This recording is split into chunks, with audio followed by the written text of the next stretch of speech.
तो हमें पता है कि सेल जो है ये क्या करते हैं भाई, केमिकल जो एनर्जी है हमारी, जो रासायनिक ऊर्जा है, उसको चेंज किस में करते हैं, ये इलेक्ट्रिकल एनर्जी में, विद्युत ऊर्जा में। सेल जो है वो रासायनिक ऊर्जा को विद्युत ऊर्जा में परिवर्तित करते हैं।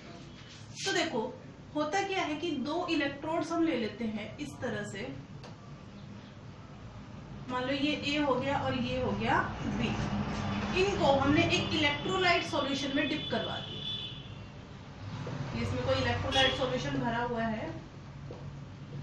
तो अब इसमें क्या होता है कि जो ये प्लेट्स है, ये एक प्लेट पॉजिटिव चार्जेस को अपने साइड कर लेगी, सारे पॉजिटिव चार्जेस को, और दूसरी नेगेटिव चार्जेस को। तो मान लीजिए जो ए प्लेट है वो सारे पॉजिटिव चार्जेस कैरी कर रही है, और जो हमारे पास बी प्लेट हमने कंसिडर की है ये हमारे सारे नेगेटिव चार्जेस। तो ए की वजह से जो पोटेंशियल बनेगा वो कितना हो गया भाई V प्लस, और बी के लिए जो बनेगा वो V माइनस। अब जब इसमें करंट फ्लो होगा उसमें हमारे पास एक कंडीशन होनी चाहिए कि दोनों के बीच का जो पोटेंशियल ड्रॉप है भाई वो कितना होना चाहिए, इक्वल। तो यहाँ पर अगर हम बात करें पोटेंशियल ड्रॉप की तो कितना होगा, V positive minus minus of V negative. तो overall V positive plus V negative, ये हमारे पास क्या आ गया, पोटेंशियल ड्रॉप, या फिर हम इसको डिनोट कर सकते हैं कैपिटल V से। अब इसी सर्किट को अगर मैं इस तरह से बनाऊं, ये रेजिस्टेंस हो गया और ये हमने कोई सेल लगा दिया। सर्किट डायग्राम आपको सेल का पता होगा, एक जो बड़ी वाली प्लेट होती है वो पॉजिटिव होती है और छोटी वाली प्लेट नेगेटिव। साथ में हमने एक की लगा दी इस तरह से। तो अब अगर ये की ओपन है तो कहने का मतलब क्या है कि इस सर्किट में करंट नहीं फ्लो हो रहा, धारा नहीं प्रवाहित हो रही। अब जो धारा नहीं प्रवाहित हो रही तो इन इलेक्ट्रोड्स के बीच में, ये जो इलेक्ट्रोड्स हैं इनके बीच में इस वाले पार्ट में जो पोटेंशियल डिफरेंस होगा वो क्या कहलाएगा भाई, EMF या फिर इलेक्ट्रोमोटिव फोर्स, विद्युत वाहक बल। इसको हम शॉर्ट में V भी लिख सकते हैं।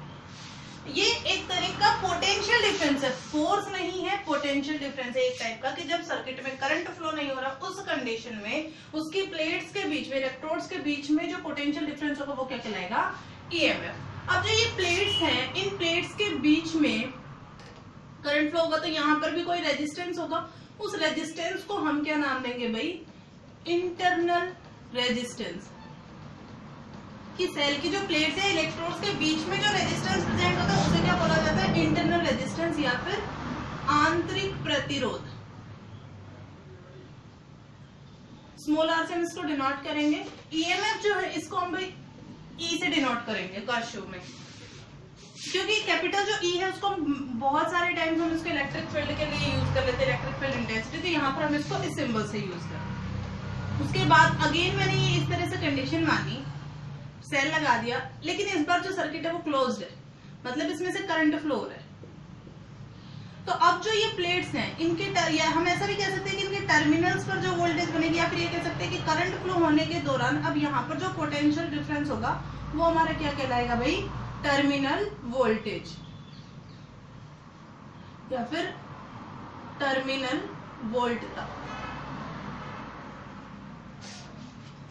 जब करंट फ्लो होगा उस कंडीशन में जो पोटेंशियल ड्रॉप होगा इलेक्ट्रोड्स के बीच में वो टर्मिनल वोल्टेज, करंट फ्लो नहीं होगा उस टाइम जो होगा वो कहलाएगा इलेक्ट्रोमोटिव फोर्स। ये जो कंडीशन है इसको हम डिनोट करेंगे भाई कैपिटल V से। तो कैपिटल V जो है वो लेस देन होगा EMF से। तो यहाँ से इंटरनल रेजिस्टेंस अगर हो तो हम ऐसा लिख सकते हैं कि भाई E माइनस V, ये पोटेंशियल ड्रॉप आ गया, is equals to IR internal resistance के लिए। यहाँ से अगर हम V की वैल्यू निकालना चाहें तो V इज इक्वल्स टू हमारा E माइनस IR, ये आपको याद रखना है। लेकिन अगर हम इसमें प्लेट्स को उल्टा करके लगा दे, नेक्स्ट में हम जब कॉम्बिनेशन करेंगे उस टाइम आपको बताएंगे कि अगर इस तरह से आपने एक प्लेट लगाई और दूसरी प्लेट को आपने इस तरह से कॉम्बिनेशन को उल्टा कर दिया, उस कंडीशन में आप यहाँ पर क्या कर सकते हो, ये प्लस, या फिर जब हम इस प्लेट को चार्ज करते हैं, ये इस तरह से यहाँ पे हमने सेल लगाया। अब अगर हम इसको चार्ज करेंगे तो जो करंट फ्लो होगा वो प्लस से माइनस की ओर होगा। उस कंडीशन में जो V होगा वो हमारा E प्लस IR में। तो ये हो गया। यहाँ से अगर हम I की वैल्यू निकालना चाहें तो I इज इक्वल्स टू हमारा क्या हो जाएगा, I is equals to E minus V by R। एक हमारे पास ये कंडीशन आ गई करंट के लिए, इंटरनल रेजिस्टेंस। और अगर हम इंटरनल रेजिस्टेंस की वैल्यू निकालना चाहते हैं तो E minus V upon I, इसको हम ऐसा करके लिख सकते हैं E minus V as it is, और ओम्स लॉ से हमें पता है कि I को हम क्या लिख सकते हैं, देखो V is equals to I R लिख सकते हैं ओम्स लॉ से, तो I इज इक्वल्स टू हमारा क्या होगा भाई V बाई आर। तो यहाँ पे हमने V और ओवरऑल ये R, ये आ गया इंटरनल रेजिस्टेंस सर। तो अब इसके बाद अगर हम बात करें कि हम सेल्स को ज्वाइन कर दें, कि एक से ज्यादा सेल लगाएं, तो कॉम्बिनेशन ऑफ सेल्स हो गए हमारे। तो हम दो तरीके से पढ़ेंगे, जैसे पहले पढ़े, एक तो सीरीज कॉम्बिनेशन में और एक पैरेलल कॉम्बिनेशन में। तो सीरीज का तरीका फिर से वही रहेगा कि एक एंड दूसरे एंड से जुड़ा होगा। तो देखिए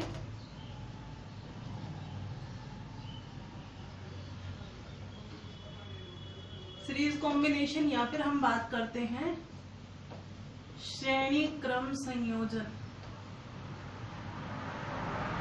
तो देखो इस तरह से हमने एक सेल माना, सेल का जो इंटरनल रेजिस्टेंस वो हमने हमारे कंफर्ट के लिए बाहर लगा लिया, इसको नाम दे दिया R1 और इसको दे दिया E1। इसी तरह से एक और सेल लगा हुआ है जिसका EMF E2 और रेजिस्टेंस R2। बाहर एक एक्सटर्नल रेजिस्टेंस लगा हुआ है जो कि हमने डिनोट कर दिया कैपिटल R से। हमने एंड मान लिया, ये हमारा हो गया एंड A, और यहाँ पर है B, और ये एंड हमारा हो गया भाई C। तो हमें पता है कि V को हम क्या लिख सकते हैं, E माइनस आई आर, अभी हमने ये वैल्यू निकाली थी। तो अगर मैं बात करूं V A C की, तो A से C तक का जो पोटेंशियल होगा वो कितना होगा भाई, यहाँ से यहाँ तक का पोटेंशियल और आफ्टर दैट यहाँ से यहाँ तक का। तो इसको हम क्या लिख सकते हैं, V A minus V C, ऐसा भी करके लिख सकते हैं। और साथ में हम क्या लिख सकते हैं, V A minus V B plus of V B minus V C, कि यहाँ से यहाँ तक प्लस यहाँ से यहाँ तक का पोटेंशियल। तो V A minus V B का अगर हम बात करें तो यहाँ का पोटेंशियल हमारा कितना होगा भाई, E1 माइनस I R1। ऐसे अगर हम यहाँ से यहाँ तक की बात करें तो हमारा कितना हो जाएगा, E2 माइनस I R2। देखो V A से V B तक EMF E1 है और रेजिस्टेंस R1 है, करंट पूरे में सेम फ्लो होगा। यहाँ से अगर हम V को ओम्स लॉ के अकॉर्डिंग अगर हम I R लिखें तो उस कंडीशन में हम ऐसे लिख सकते हैं E1 minus I R1 plus E2 minus I R2। यहाँ से हम क्या करें, I की जितनी भी टर्म्स हमको एक साइड कर लिया, तो ये plus I R1 plus I R2, और इधर हो गया E1 प्लस E2। I हमने कॉमन लिया R plus R1 plus R2, E1 plus E2 as it is. I की अगर हम यहाँ से वैल्यू निकालें तो E1 plus E2 divided by R plus R1 plus R। अब हमने क्या किया कि लेट E1 प्लस E2 जो हमारे हैं इसको हमने नाम दे दिया E इक्विवेलेंट, और R1 प्लस R2 जो है ये हमारा क्या हो गया, R इक्विवेलेंट। तो यहाँ से अगर हम I की वैल्यू लिखना चाहें तो I इज इक्वल टू हमारा क्या बन गया भाई, E equivalent divided by R plus R equivalent. ये हमारी आ गई करंट की वैल्यू सीरीज कॉम्बिनेशन में। एक आप अगर चाहो तो यहाँ से भी लिख सकते हो कि ये हमारे पास एक रिजल्ट बनाता है, यहाँ से मैं बात कर रही हूँ, इसको हम V is equals to E1 minus I R1 plus E2 minus I R2 लिख सकते हैं। ये हो गया E1 plus E2 minus I into R1 plus R2। Potential की टर्म में ये, इसको हम अगर I की फॉर्म में लिखना चाहें यहाँ पर हम ऐसा भी कर सकते हैं, V इज इक्वल्स टू, इसको अगेन E1 प्लस E2 को हम नाम देते E इक्विवेलेंट माइनस I, और R1 R2 को हम नाम देते R इक्विवेलेंट। तो ये हमारे आगे वोल्टेज। तो ये हमारा सीरीज कॉम्बिनेशन के लिए हो गया। अगर n कॉम्बिनेशन, n रेजिस्टेंस हमने यहाँ पर ज्वाइंट कर रखे हैं तो ये हमारे n टर्म तक चलेंगे, इसी तरह से इंटरनल रेजिस्टेंस भी n टर्म तक चलेगा। अगर सेम EMF के और सेम इंटरनल रेजिस्टेंस तो हम ऐसा लिख सकते हैं कि n हमारे पास जुड़े हुए हैं क्या, सेल्स, और सबका सेम है, हम ऐसा कह सकते हैं सबका भाई 111 EMF है, तो NE divided by resistance plus उनका इंटरनल रेजिस्टेंस भी सेम है, तो NR, N रेजिस्टेंस के लिए हम ऐसा लिख सकते हैं। अब अगर इनमें से हम किसी भी एक का अगर चेंज कर दे, जैसे ये हो गया और सेकंड वाला ये हमने इस तरह से लगा दिया, सिंबल्स चेंज कर दिए, तो उस कंडीशन में E1 माइनस E2 हो जाएगा पोटेंशियल। लेकिन जो R1 R2 R3 है, जो टोटल इंटरनल रेजिस्टेंस है, वो कैसा रहेगा भाई, नॉट इफेक्टेड। ये फॉर्म तो ये बन जाएगी, लेकिन ये वाली क्या रहेगी, नॉट इफेक्टेड। तो ये हमारा क्या हो गया भाई, सीरीज कॉम्बिनेशन। उसके बाद नेक्स्ट हम बात कर लेते हैं पैरेलल कॉम्बिनेशन के लिए। Parallel combination. तो देखो इस तरह से एक ये सेल हो गया और ये इसका इंटरनल रेजिस्टेंस, ऐसे दूसरा सेल है और ये इसका इंटरनल रेजिस्टेंस, बाहर कोई एक्सटर्नल रेजिस्टेंस लगा हुआ है इस तरह से। इसकी वैल्यू हमने मान ली भाई E1 है, ये हो गया E2, इंटरनल के लिए R1, ये हो गया R2, ये हमारा कैपिटल R। करंट यहाँ पर जो फ्लो है वो भी I1 और इधर जो हो रहा है I2, तो यहाँ पर जो कंबाइंड करंट आएगा I, तो जो टोटल I होगा भाई वो किसके बराबर होगा, I1 प्लस I2 के बराबर। अब हमें ये पता है कि V इक्वल्स मतलब क्या होता है, E माइनस IR, और अगर हम यहाँ से I की वैल्यू निकालते हैं तो I हमारा क्या हो जाएगा, E minus V by R।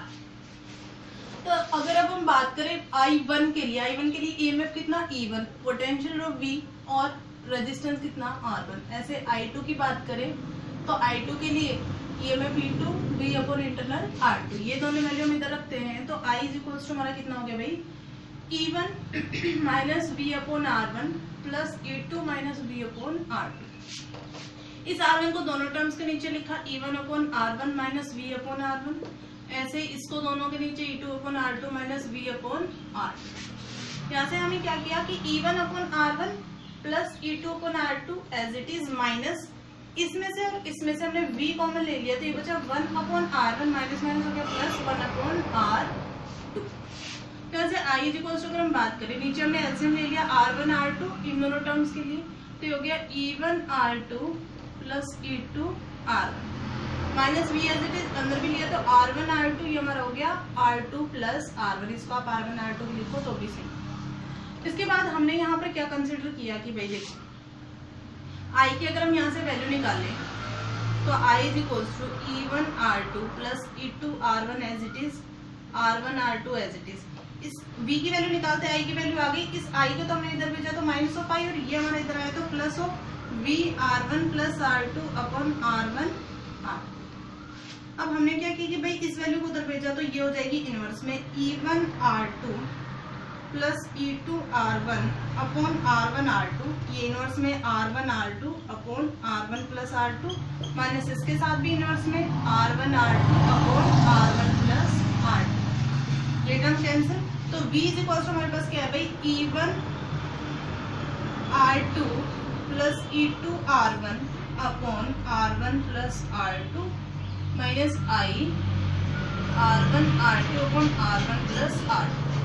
अब जो इतनी टर्म है भाई इसको तो हमने नाम दे दिया R इक्विवेलेंट, और ये जो इतनी टर्म बची इसको हमने नाम दे दिया E इक्विवेलेंट। तो यहाँ से V जो हमारा बना वो कितना हो गया भाई, E equivalent minus I R equivalent. अगर हम यहाँ से I की वैल्यू निकालें तो I इज इक्वल्स टू, यहाँ से हम I की वैल्यू निकालेंगे तो इसी फॉर्म में बनेगा हमारा E equivalent minus V upon R equivalent. I को हम क्या लिख सकते हैं, V is equals to IR, तो ये हमारा क्या हो गया, या फिर हम यहाँ से ऐसा करें कि V को हम लिखे IR, यहाँ पे हमने V को लिखा IR, ये हमारा हो गया E equivalent minus IR equivalent. I को इधर लेके आए तो IR plus IR equivalent is equals to E equivalent.